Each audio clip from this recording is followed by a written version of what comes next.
ગીર સોમનાથ જિલ્લાના સૂત્રાપાડા તાલુકાના પ્રશ્નાવડ ગામના 2 યુવાનો દેશની રક્ષા કાજે અગ્નિવીર આર્મીમાં જોડાયા. અગ્નિવીર જવાન ઓડિશા ખાતે અને એક જવાન હૈદરાબાદ ખાતે એમ બંને જવાનો ટ્રેનિંગમાં ગયેલ અને ભારે મહેનત કરી ટ્રેનિંગ પૂર્ણ કરી માદરે વતનમાં આવતા તમામ સમાજના લોકો સાથે મળીને ગામના લોકો દ્વારા અગ્નિવીર જવાનોનું ઉત્સાહભેર સ્વાગત કરવામાં આવ્યું અને ગામમાં તિરંગા યાત્રા કાઢી ભવ્ય સ્વાગત કરાયું.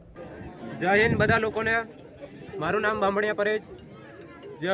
અત્યારે હાલમાં તો કે અમે બંને ભાઈઓ રાજ ચુડાસમા અને હું પરેશ તો કે અત્યારે હાલમાં હું હૈદરાબાદથી ટ્રેનિંગ પૂરી કરી, આર્મીની ટ્રેનિંગ પૂરી કરી અને વતન આવ્યો છે. જ્યારે રાજભાઈ ચુડાસમા તેઓ ઓડિશા ખાતેથી ટ્રેનિંગ પૂરી કરી, આર્મીની ટ્રેનિંગ પૂરી કરી અને ઘરે આવ્યા. તો અમે વિચાર્યું નહોતું કે ગામ સમાજ દ્વારા અમારું ભવ્ય સ્વાગત આવી રીતે કરવામાં આવશે. તો અમને ખૂબ અનેરો આનંદ થયો કે અમારા ગામમાં અમારા તમામ સમાજના લોકોએ અમારું ખૂબ ખૂબ તો કે ભવ્ય સ્વાગત કરવામાં આવ્યું. તો આજે અમને એ વાતની બહુ ખુશી છે.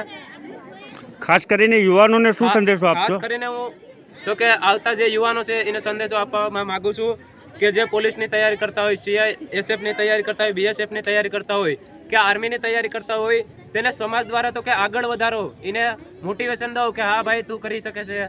આમ એને ડિમોટિવેટ ના કરો. જ્યારે સમાજ તેનો સાથ આપીએ, ગામ દ્વારા તેનો સાથ આપીએ તો એ યુવાનમાં તો કે મોટિવેશન આવીએ અને તે આગળ વધવા માટે પગલાં ભરીએ. તો મારું સમાજને એટલું જ કહેવાનું છે, જે આર્મીની તૈયારી કરતા હોય કે ડિફેન્સ લેવલની તૈયારી કરતા હોય તો એને આગળ લાવો અને પ્રોત્સાહન આપો એને.